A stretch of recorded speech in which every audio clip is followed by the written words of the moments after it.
Friends, government college Rajgarh Churu द्वारा संचालित online क्लासों में आपका स्वागत है। आज हम बीए पार्ट 3 के प्रथम प्रश्न पत्र में प्लेटो के आदर्श राज्य का अध्ययन करेंगे। जैसा कि आपने पिछले वीडियो में देखा था कि प्लेटो ने जो आदर्श राज्य है वो यूनान में उस समय प्रचलित बुराइयों को देखकर एक आदर्श राज्य की कल्पना प्रस्तुत की। इस आदर्श राज्य के अंतर्गत अरस्तु जो दार्शनिक राजा है उसको निरंकुश शक्तियाँ प्रदान करता है तथा उस पर किसी भी प्रकार के बंधन या कानून जनमत किसी का भी कोई प्रतिबंध नहीं रखता है। प्लेटो का जो आदर्श राज्य है वो पूरी तरह आत्मिक नियंत्रण या स्वेच्छा के नियंत्रणों से है। तो हम प्लेटो के आदर्श राज्य के मौलिक सिद्धांत देखेंगे कि प्लेटो के आदर्श राज्य में क्या क्या मौलिक सिद्धांत हैं। पहला है न्याय। प्लेटो मानता है कि जो न्याय है वो आदर्श राज्य का प्राण है, उसकी आत्मा है। जी, न्याय का कार्य उत्पादन, सैनिक और दार्शनिक वर्ग, जो राज्य में 3 वर्ग हैं, इन तीनों वर्गों में संतुलन रखकर उन्हें एकता के सूत्र में बांधे रखना, जिससे कि अपना जो सभी अंग हैं वो अपने अपने कर्तव्यों का अच्छी तरह से पालन कर सकें। तो न्याय है वो तीनों में संतुलन रख के उनके एकता के सूत्र में बांधता है, जिससे कि वो अपने कर्तव्य पालन है वो अच्छी तरह कर सकते हैं। दूसरी जो सिद्धांत है वो राज्य व्यक्ति का विराट रूप है। प्लेटो मानता है कि जो विशेषताएं अल्प मात्रा में व्यक्ति में पाई जाती हैं वही विशेषताएं राज्य में वर्त रूप में पाई जाती हैं, क्योंकि राज्य भी व्यक्ति का विराट या वर्त रूप है। जिस तरह मनुष्य में 3 प्रवृत्तियां पाई जाती हैं उसी तरह राज्य में इन 3 प्रवृत्तियों के आधार पर 3 वर्ग पाए जाते हैं। तो राज्य को वह व्यक्ति का विराट रूप मानता है। अगला है विशेष कार्य का सिद्धांत। प्लेटो मानता है कि राज्य में श्रम विभाजन होना चाहिए, जिससे कि प्रत्येक व्यक्ति अपना विशेष कार्य है वो अधिक दक्षता और योग्यता के साथ पूरा करे, जिससे कि राज्यों की आवश्यकता में पूर्ति हो। तो प्लेटो ये मानता है कि प्रत्येक व्यक्ति जो विशेष कार्य करना चाहिए तथा अन्य कार्य जो अन्य व्यक्तियों या वर्ग के कार्य हैं उसमें उसको किसी भी प्रकार की रुकावट नहीं डालनी चाहिए, जिससे कि श्रम विभाजन या कार्य विशेषीकरण का सिद्धांत होगा, जिसमें अधिक उत्पादन होगा और आवश्यकताओं की पूर्ति होगी। अगला है शिक्षा। प्लेटो मानता है कि शिक्षा है वो राज्य के लिए बहुत आवश्यक है। आदर्श राज्य में शिक्षा के द्वारा ही दार्शनिक जो राजा है उसका निर्माण किया जाता है। श्रेष्ठ नागरिक, स्वस्थ सैनिक और दार्शनिक शासकों के निर्माण के लिए उन्हें उचित शिक्षा दी जाए। प्लेटो इन तीनों वर्गों के लिए जो शिक्षा पद्धति है वो प्रतिपादित करता है कि किस तरह दार्शनिक वर्ग की शिक्षा पद्धति होगी जिससे कि वो आदर्श शासक बनने के योग्य बनेगा। तो प्लेटो शिक्षा के माध्यम से भी कई विकारों को दूर करके उनको उचित शिक्षा दी जाए तो कई विकारों को दूर किया जा सकता है, ये मानता है।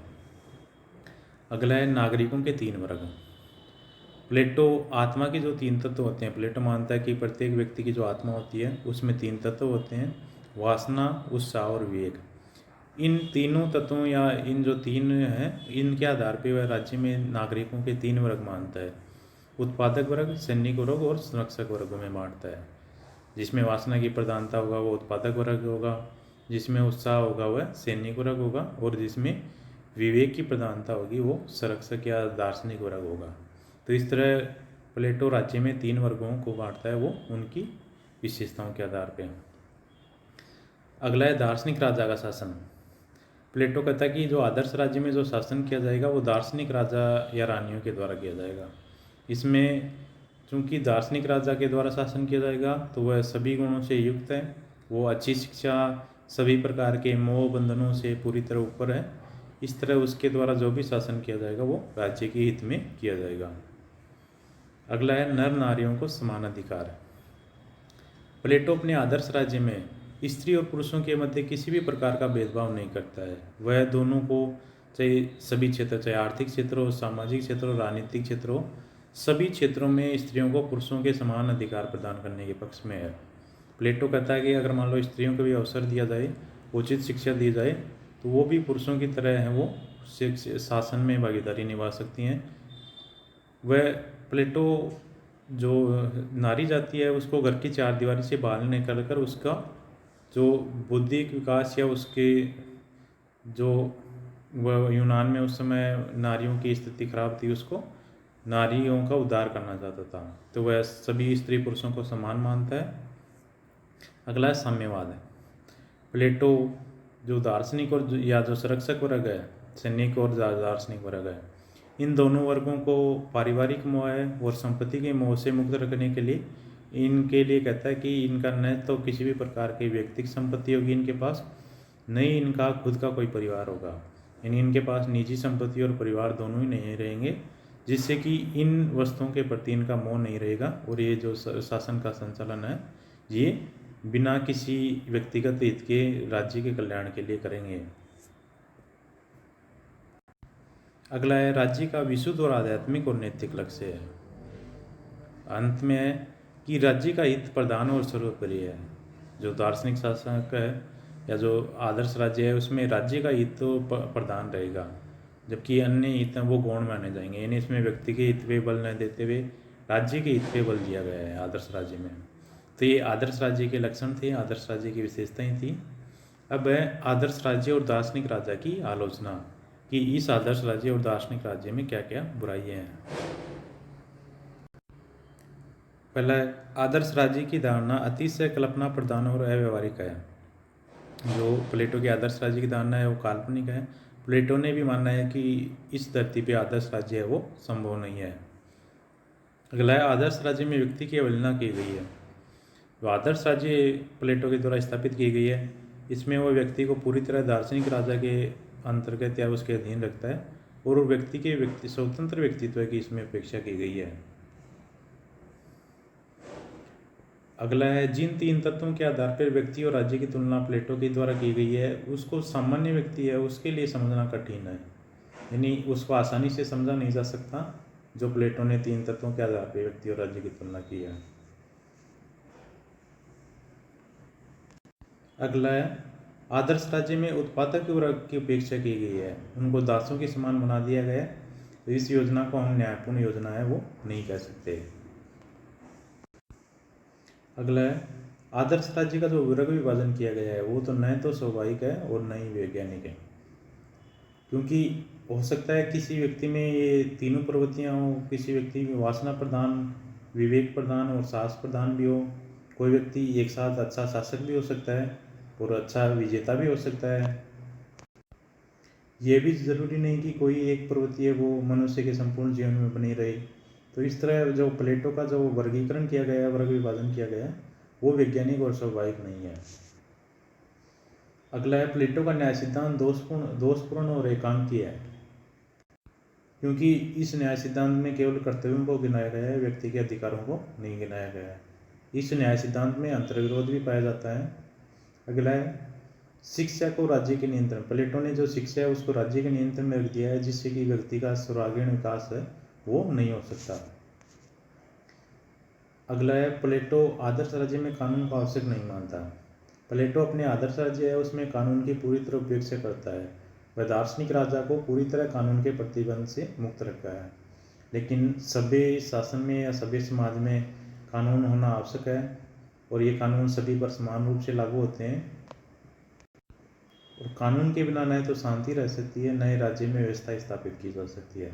तो कानून है वो राज्य में आवश्यक है, जबकि प्लेटो ने उसकी उपेक्षा की है।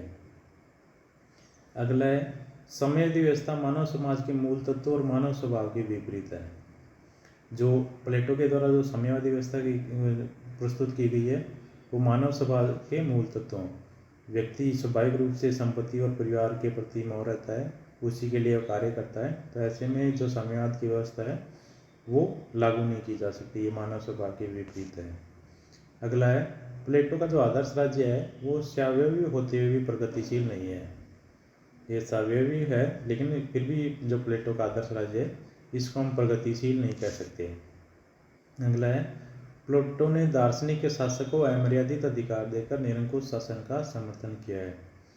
प्लेटो के जो आदर्श राज्य है उसमें दार्शनिक राजा है वो पूरी तरह निरंकुश है।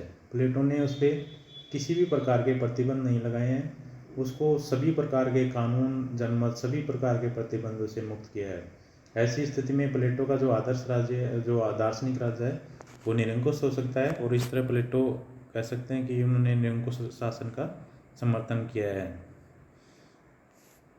अगला है प्लेटो ने विवेक को इतना अधिक महत्व दिया है कि वह विवेक को ही दार्शनिक शासक मान बैठा है। तो इस तरह प्लेटो विवेक पे अधिक बल देता है।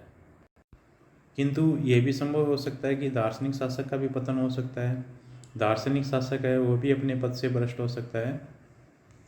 अगला है, प्लेटो है वो दार्शनिक राजा स्वयं को सर्वगुण संपन्न मानकर जनता से परामर्श नहीं लेता है।